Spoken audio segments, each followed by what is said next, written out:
I'm a fighter, always have been. In the ring and in business.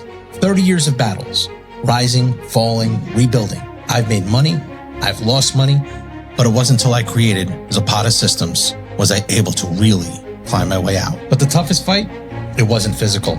It was watching money walk out the door week after week, whether to vendors charging too much or labor not justifying the revenue. That money stress, it doesn't always stay at work. It follows you home, turns into arguments, cold dinners, and broken peace. And then there's the IRS, back taxes, deadlines, pressure you can't punch your way out of. Zapata Systems shows you what you're really paying. It gives you control, leverage, and savings. This isn't about surviving. It's about winning. You're in a fight. Start acting like it. Zapata Systems. Fight smarter.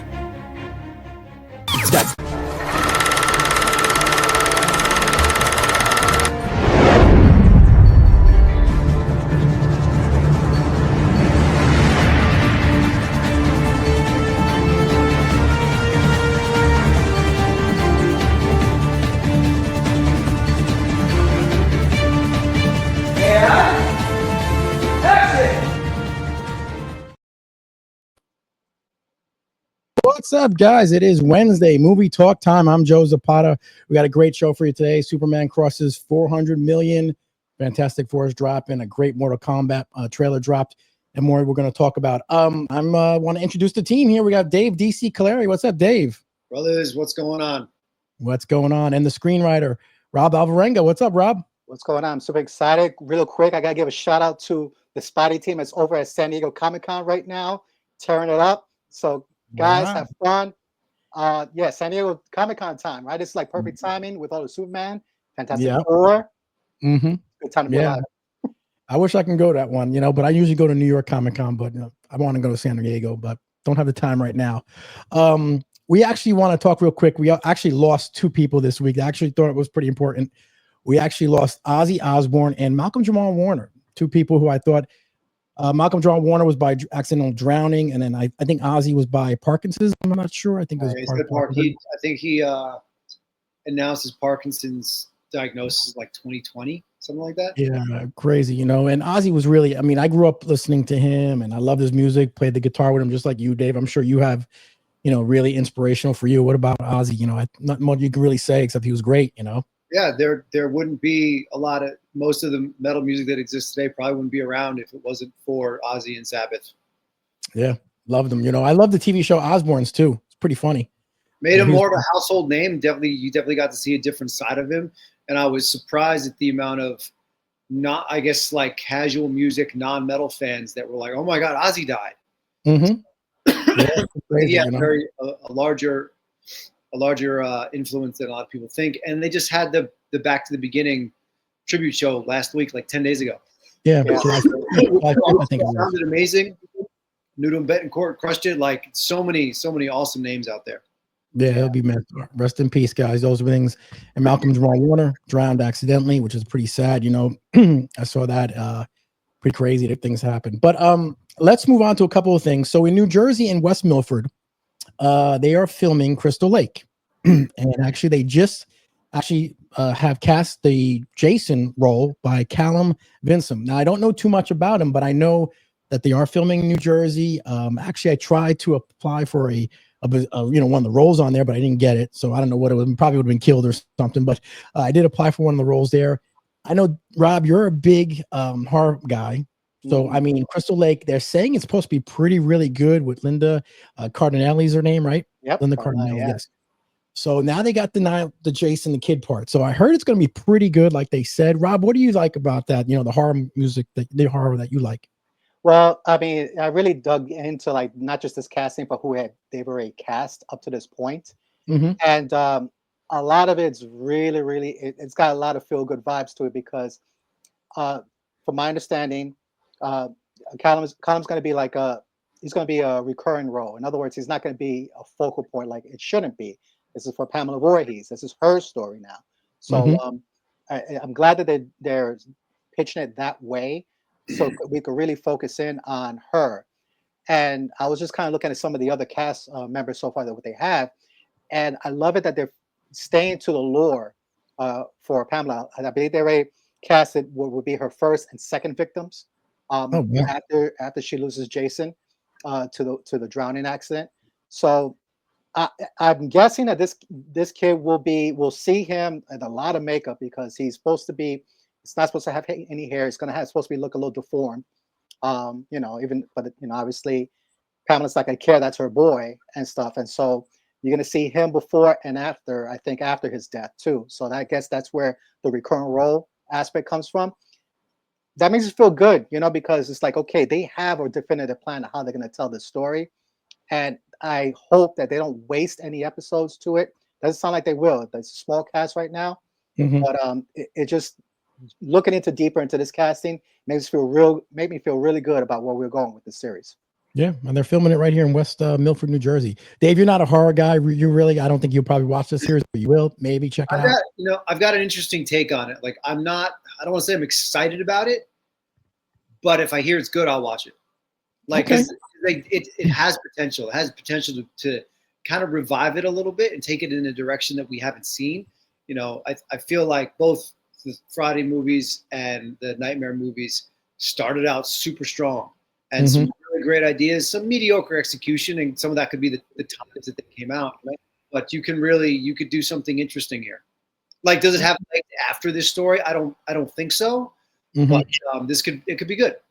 Yeah, it could be good. Well, we'll wait and see. They're still filming it, and it's going to come out, I think, next year or in the summer. So we'll wait and see. Next, actually, on the board, we got Taika Waititi is actually directing a reboot of Judge Dredd. And I think the last one was with Carl Urban, who we're going to talk about soon. I'm not a big fan of Judge Dredd. I like Sylvester Stallone, the first one. That one was okay. But I really didn't check out the second one with the reboot with Carl Urban. Now he's going to do another one. Dave, are you interested in any of these Judge Dredd things? Well, okay. So I think the Stallone movie has a very specific appeal to it. And it's in the vein of with Demolition Man. Yes. And the Carl Urban one I didn't see. I've seen pieces of it. I heard it was pretty decent and more in step with what the actual comic book is like. But I don't know this is as interesting as Michael Bay coming back for Transformer 6. Oh man, I just don't think it's a good idea. I don't know how this guy got picked for this or what studios like. Let's give this guy a shot. Why not? Yeah, and his style is very particular, and for a story that makes sense for him, I know he can do very well. And I kind of think that Ragnarok might have been lightning in a bottle. I think he might have gotten lucky with that, just getting all the timing just right. Because as we saw with Thor 4, he went full Waititi, and it just wasn't very good. So I'm really kind of curious on how he plans to spin Judge Dredd. Yeah, me too. I heard a rumor actually just recently, I think it was last night, that Tom Hardy might be the main character. I'm not sure, but that's like, well, okay, we'll see. Rob, what do you think about this Judge Dredd? All right, Dave, let me see if I can sell you on this one. All right, so Judge Dredd. Okay, so I can't say, because I'm coming from the comic book aspect of it, and I can't say that I've ever been like the biggest Judge Dredd fan. It was just always like this obscure character that I saw like in the comic book stores. I picked it up, flipped through it. I'm just like, I don't know if I get this. This might be over my head at that time. So anyway, fast forward and you see the movies, right? So the first iteration with Sylvester Stallone, Dave hit it on the head. That pretty much was Demolition Man light in my estimation. So entertaining like in some aspects, but overall, at the end, it kind of like, it wet the bed because I think it was trying to be something that it really wasn't trying to be in the beginning. They didn't really understand the character. Dredd, the 2012 film, I did watch and had a lot of fun with that movie. Now, the thing with that movie is that it is all action. Basically, it's Judge Dredd in this video game style type of like movie where it's like he starts on the bottom of a project and he's working his way all the way up to the main boss. And along the way, you're just getting all kinds of crazy action. A couple twists that you kind of saw coming and stuff. But overall, the thing that I liked about that one is that Carl Urban understood more the character, because you never saw his face, and you never see his face in the comic books. It's for a reason. So bring in Taika Waititi. So the idea with bringing him in is that I had to go back to the original source material. The source material is supposed to be a satire take on an authoritarian state. Basically, Judge Dredd is the enforcement piece of authoritarianism, but at the same time, he has some kind of like, shaky, flexible type of like allegiance or motivations along the way. But the idea is that is to kind of like show the absurd part of enforcing a dystopian authoritarian world like that. And it's because of that angle, I could see why they went with Taika Waititi, because I point to one movie, if you haven't seen it yet, and that's Jojo Rabbit. Essentially, he made Hitler an imaginary child's imaginary friend. So, and it's like, it's not the Hitler that history. It's a Hitler that's like, he thinks that the child thinks that's a friend to him. And it shows that angle. It's such an obscure, wild way that it's like it's funny, but it's also poking fun of something that's really, really like messed up. And that's where I think the motivation comes from bringing him on. I think he's writing this thing. I think he had a guy, the producer, that wants to do it, that sees the vision for it. And if that's the approach they're going with Dredd, then you're going to see a movie that is very unlike the other two movies. And it's going to have a lot more punch to it. It's going to have humor, not coming from Dredd, but it's probably going to have the humor from what's around Dredd. And, if that's the case, I don't know if it's going to work. It might be like, people say like, we just want to see a sequel to the Carl Urban type of movie, which I don't blame them. But, if that's the angle, it's 50-50 where this thing works or not. So anyway, that's my pitch. That's what I'm thinking that it's going to happen. I will watch it because I think that's a character that I kind of want to learn more. I don't have time to delve back into the comic books. So if they have a good idea who this character is, let me see it on film. Okay. Dave, you sold? I was sold. No, I was sold until he said 50-50. That's anything. Okay. We had a weighted name like Spielberg or Cameron doing that. Anything could be good. Anything could be good. I didn't see Jojo Rabbit, but I did hear it was excellent. So if this is the angle that they're trying to get to, all right. Yeah. Now I'm more interested to see what the casting is going to be. Yeah, 100%. Jojo Rabbit was pretty good. I saw it. It was really excellent. Speaking of Carl Urban, Judge Dredd, Mortal Kombat 2 trailer dropped. Now, I saw the first Mortal Kombat, and I was like, okay. And then I was like, it's not that good. But then I said, all right. Mortal Kombat. Then the trailer dropped, Mortal Kombat 2. And I was like, let me watch this. And it was the Red Band trailer. And not only did it break records, this is, I think it broke 107 million views. And it's the most, I think second was The Suicide Squad. So the trailer views have broken records. It was a really good trailer. I was like, this is pretty blood, gore, everything we want to see in a Mortal Kombat. And I think Carl Urban, I wish they picked someone a little bit younger because, Carl Urban's a little bit older, but it was really good, the trailer. So I'm like, okay, this is pretty good. Dave, did you see the trailer? What'd you think of it? With Cool Hand Cage, Rebel Without a Cage. Cool Hand Cage. I like that. Yeah, there is Cool Hand Cage.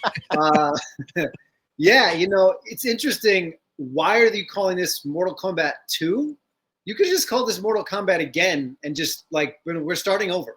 Like this looks like this. This is what we should have gotten instead of what we did get. Because I was super pumped. I was never a big Mortal Kombat game fan. Like I played it, I knew it. Grew up with it, knew all the things, knew all the beats. And when I watched it, I was like, "This is gonna get good any minute, right?" And then it was over. So this actually looks like it has some potential, and that could be because of Urban. Like it's like this was his trailer, like I am interested in what they do with it, and hopefully there's an actual Mortal Kombat that takes place. Yeah, right. Rob, what did you think of that trailer when you saw it? I really liked it. I still couldn't really get my head around Urban being Johnny Cage. Yeah, I see. Now that he's here, I still have a problem wrapping my mind around that's Johnny Cage. Yeah. But because there's a couple moments in that trailer where you're like, that's Billy Butcher from The Boys. It's Yeah. tough to get away from that character for him. Or Mhm. maybe it's just me, but that's Mhm. kind of like the vibe I got. But still, very entertaining trailer. I mean, to be honest, it really brought me back just for a second. Some of the moments in the trailer where I watched the original Mortal Kombat that Oh, came that with what's his face, Lambert. yeah, Uh, yeah. I remember. Mhm. so, Ed, I remember, like the hype for it, the trailers were crazy. And the moment that movie started, you see the New Line Cinema and you hear the Mortal Kombat, song that everybody knows about. The entire theater explodes. I'm like, this is awesome. Mhm. This trailer had some feeling about that. So it's like, today's point, we actually will have a tournament, looks like, in Mhm. this Yeah, one. it looks like we're gonna have fun. All the characters look like the way they should. Mhm. I mean, obviously they're going to continue some of the BS that they pulled out for the first one. Yeah. Jax, his arms, how you got him, whatever. But overall, this has potential, and I don't want to get my hopes up too high because my hopes were high in the last one, like Dave, and Mhm. what we got was just like what happened. Yeah. So you know what, Carl Urban's one of those guys. It's like, what, he doesn't phone anything in. I Mhm. think this has potential to be fun, at the very least, fun. Yeah. I want to see if I can try something here. Hold on. Get over here. Yeah, Get over here. I try to do it with the board here. When he goes, get nice. over here. Yeah. Well, it's gonna be fun. I'm gonna see. I'm gonna watch it if it comes out. I don't know. We'll see what happens. The next thing we're going to talk about actually is Superman. We saw it, and the box office is going. So it actually finally went over 400 million, and probably right now it's probably about 400 and I think 20 or something, grossed in and everything, passing it. I just want to show you this list here. This list here, in the 10 days Superman passed, it passed Flash, Blue Beetle, Shazam 2, Black Adam, Thunderbolts, Captain America 4. It already passed. Aquaman, it should pass very shortly. I think they're good numbers so far, and I think it's going to end up somewhere around maybe 5, maybe 600. I think around 600 because obviously Fantastic Four is debuting Friday, and that's going to hurt it a lot. Rob, what did you think overall of the box office? You think this is good for Superman or bad? How do you feel for it? So you got to look at it into the context of where we are now with the box office. Mm-hmm. The fact that it's beating those numbers and should beat a lot of those numbers pretty handily, in my opinion, even with Fantastic Four coming out. Mm-hmm. My opinion, it speaks to two things for me. Again, I mentioned before, Superman is one of those things that is really hard to fail at making a Superman movie. It's Superman. Mm-hmm. The character is globally loved and adored, and people have been clearly clamoring for this Superman, for this type of Superman. And it's showing. People coming out, the word of mouth, the trailers, the hype for it, the cast, the directors, all of that. James Gunn is actually doing a masterful job from beginning to end, and putting himself out there, not just promote his movie, but like his take, his nuances. The communication on this whole marketing campaign for this movie is pitch perfect. I mean, we all want to see it as like making a $1 billion movie. Combined in the global scheme of things, it will be, but it's a testament to the movie that James Gunn put together and the IP that is there. It's, again, you put a movie with a decent Superman that looks like him, that feels like him, people are going to show up in droves. Yep. I think this is a win, Dave. What do you think? I'm more concerned that Aquaman 2 was the highest grossing movie on that list you showed. Yeah, look at that. Aquaman 2 was the highest grossing on that list. That's part 2. That's wild. Yeah. Isn't that crazy? If that was the first one, I'd be like, I get it. The second one, whew. Yep. Of course, this is good. This is good. The interesting thing is because social media is the way it is. There's always got to be something to talk about. So for every 1 to 2 people, they're going to be like, Superman did great. It's doing well. It's making its money back or breaking even or whatever. You're going to get all the idiots to be like, oh, it only did this or it didn't break even or whatever. This just needs to set the tone. Yep. For DCU going forward. And I think it was a great stepping stone. Like we all said, it's not the perfect movie, but it didn't need to be. The same way the first Iron Man. Granted, the first Iron Man was fantastic. Was it better than this? I don't know. But it didn't. Disney was still a good 4 to 5 years away from all the billion-dollar movies. So this is tracking where you would want it to. I think. There's rewatchability. Like if I get a chance to see it again in the theater, I would. But it's also one of those, like, I would purchase it on Blu-ray if there was like a special edition. I would purchase it. 100%. Like, there's a lot of things that tie into the longevity of this movie, and I think that's exactly the job they set out to do. And it's firing. I think it's firing on all the cylinders. I do feel that a lot of the negative talk about it has died down significantly. Yeah, I think so too. And we have Fantastic Four opening up this Friday. Obviously it's going to hurt a little bit, but I think it's still going to do well. You guys going to see Fantastic Four? Like you said, I know you're going to see it on Friday. I'm going to try and see it on Sunday. It depends. My kid, I don't know right now my schedule. Maybe I have to wait till next week. But we'll see what happens. Now we're going to do some mailbag questions that came in really quick. We'll do some of those that came in.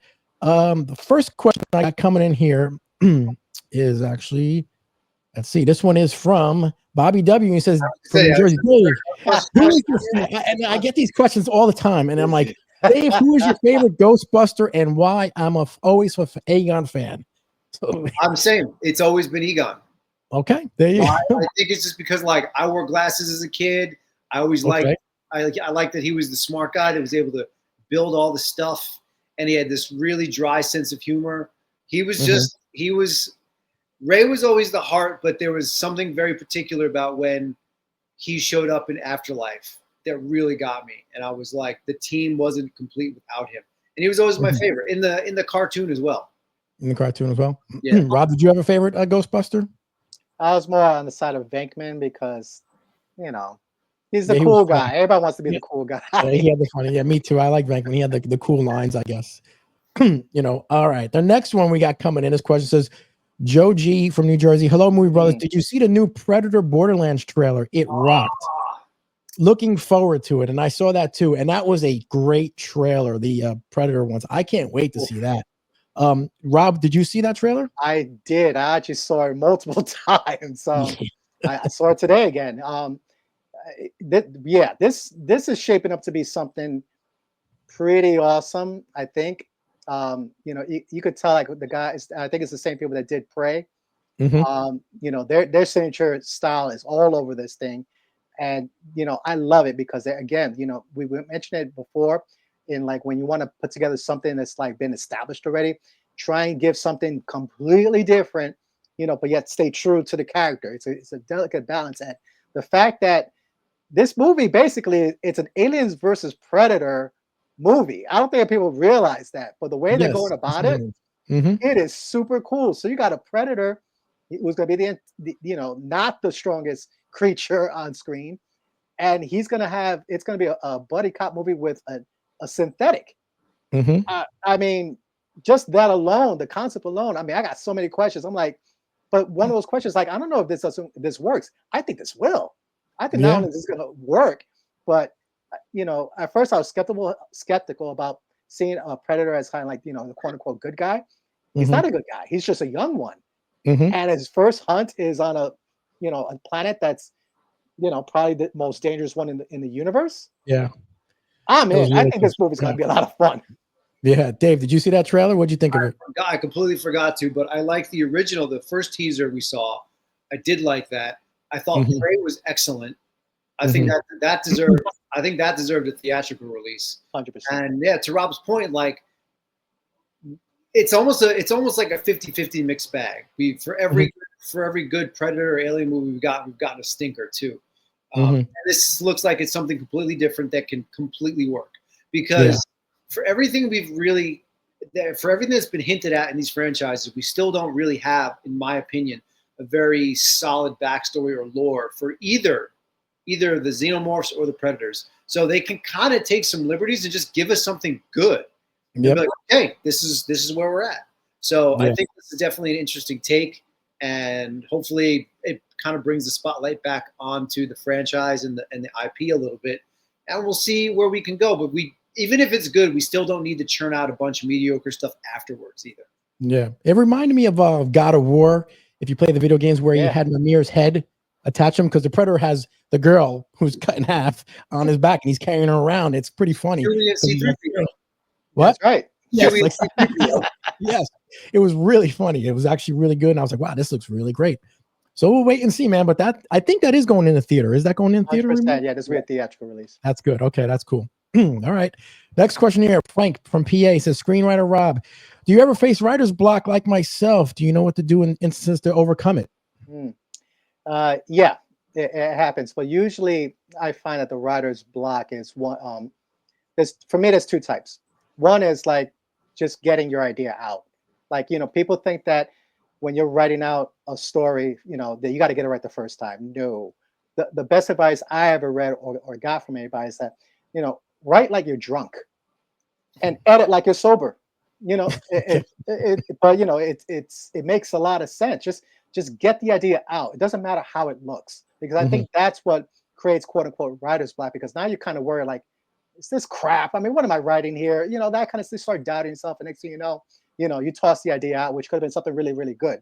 The other time you might get a writer's block is when you're writing your story and you kind of like box yourself into a corner, like, okay, great. Now what do I do? How do I get this person out of this? Or how do I get to my ending? The best advice I could give you is like really, really focus in on your outline. Make sure you map it out. You gotta look at screenplays like blueprints to buildings. If you don't have a solid blueprint, what you're gonna build is gonna fall apart right away. So those are the best advice I could give you. But yeah, writer's block, honestly, it is a real thing, but it's definitely something that's manageable. It's not this, once you get it, you're like, oh crap, I'm not just going to take months off and then forget to write. Always write. Okay. Robert W says from Park Ridge, easy question, guys. Who do you prefer, DC or Marvel? So Dave, DC, we'll go with you first. Well, it depends on what we're talking about. Are we talking about comics or movies? I guess if we're talking comics, I'm just going to say Marvel, only because that's mostly what I had in my collection growing up. And out of all the heroes that we've had, Ghost Rider was the second series of Ghost Rider with Dan Ketchum started in 1991. I had the entire run of that book. The first issue all the way through to 93 or 94, whatever it was, and all the offshoot stories. I have everything from that character. And I'm still waiting for them to do him justice in the movies. I think DC used to have obviously the more popular of most of the comic book characters: Batman, Superman, Wonder Woman. Spider-Man obviously was Marvel's guy for a long time.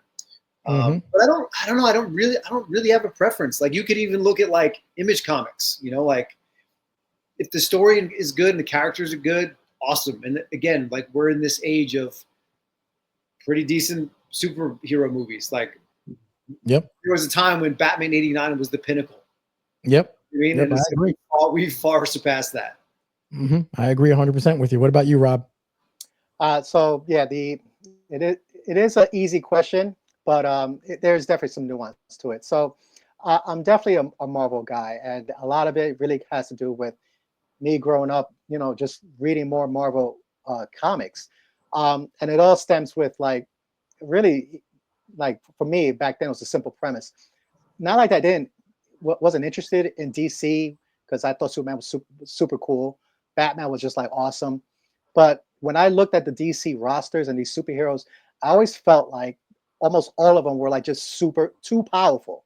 Like, how, everything is just like, every single issue or problem they could come across, it's not something they are unprepared for, especially, and then Justice League. I mean, they're gods, basically. So I just felt like, I'm going to get bored of those storylines. Now, this is back then when little I didn't know there was certain, there'll be some storylines that would happen after the fact that were like really captivating, but I wouldn't go back to that for years. Marvel just did that for me. They had these like really grounded characters, and my favorite, Spider-Man. The reason why I identify with that character so much is because Spider-Man was just like, really could have been anybody. It's any kid, and Peter Parker specifically, you know, this like, you know, demeanor, he like, you know, he's on the shorter, he's like nerdy, he's like, you know, outcast, whatever, stuff like that. He's just trying to figure out. It's not like he's not cool in his own way. You know, he always had like something of a bit of confidence in himself, but it's just the way he was pointing out. It's like, I identify with that. You know, I'm not, the cool crowd wasn't something that, you know, was like, you know, that felt like it was, I needed to be part of. I need to find something that was me. And Peter Parker showed like, you know what, you can be on your own. And guess what? I could be a superhero too, you know? And plus the fact that he was the only superhero I knew that actually had to get a job, you know, to pay for things. I thought, you know what? I can relate to that. So. My earliest memory is watching Adam West, and obviously the campy Batman was my early as a kid. Young, I was 5 years old watching that, and then always turned on to the cartoons, and then the Amazing Spider-Man cartoon, and slowly other stuff like that. And then I remember watching the Superman movie in the movie theater. I forget what year it was, 79 or whatever it was. Being a young kid watching that, and I remember him flying. But those are the first memories I have DC. But I do like them both, just like Dave said. I can watch either one, and I'd still love them both. You know, one thing I kind of just remembered about Marvel. I don't know if DC did this, but you know, you'd always get to the back of the comic book, and I don't think they do it anymore, and it's definitely showing our age, which is totally fine. You'd get to the back of the book, and they would have like the letters that people write in, and all the kids today are like, "What's a letter?" And they would have like the Marvel No Prize. And all the things like Nuff Said and True Believer. Like, I don't think DC had any of those little things. Doesn't mean they were bad or anything, but that just always kind of, I just really enjoyed that part. Yeah, I do remember something about you would always clip out something and mail in like a proof of purchase or something with DC something. I forget what it was, but and you get something in the mail. I mean, that's how old we are. That's great. Yeah. All right, guys. So now the next favorite part of, obviously Rob is going to name that movie part. I'm going to tell you. So this is from a 1982 movie. I'm going to show you the cast. You're going to try and get the name of the movie from 1982. All right. Right? So I'm going to show you the first cast member movie from 1982. And the first cast member is Judge Reinhold. Beverly Hills Cop? That was too early. Yeah. As soon as I said it, I was like, oh, goodness. Ready? This is streak here. Come on. All right. Nicolas Cage. Shit. Nicolas Cage is the second actor. He threw me for a loop here. Nicolas Cage. When I give you this next person, you guys might get it really quick, though. That's what you say every time. Right. Yeah. That's here's the third person. Sean Penn. This is Richmond High. High times of Richmond High. Fast times of Richmond High. Yeah. That's right. Eat it. Fast times at Richmond High. Yes. Yes, very good. Very good, Dave. I mean, Rob. We both. I said fast times. He said high times. But then you both. I mean, the whole cast was high. I mean, come on. Yeah, because the next one was going to be Phoebe Katz, and that would have been that one would really get us that famous pool scene where she comes out, and that was everyone's dream. Yeah. Remember the famous pool scene when yeah. All right, guys, with another great week, we got some stuff going on now. Like I said, we might have, like I said, the best team with us. His agent Johnny Signor is actually talking to my brother, me, and I think we got Philip Ree and his brother Simon, and then obviously Eric Roberts will join us on a best of the best. We got to promote their tour that they're doing. I don't know much about it. I got to talk to Johnny. He said he's booking them and whatever. So we'll see what happens. I mean, I was like, he called us. So I was like, okay. So we'll see what happens. So we'll see what happens with that. But guys, thanks again. Enjoy Fantastic Four, and we'll talk about that next week. All right, fellas. All right, guys. We'll see you guys next week. Welcome to Straight Outta Jersey. Today's podcast is brought to you by Ace Sunglasses. Go to acesunglasses.com.au to purchase some of the best shades around. Use promo code MRG30 and receive 30% off selected brands. That's Ace Sunglasses, the shades of true champions.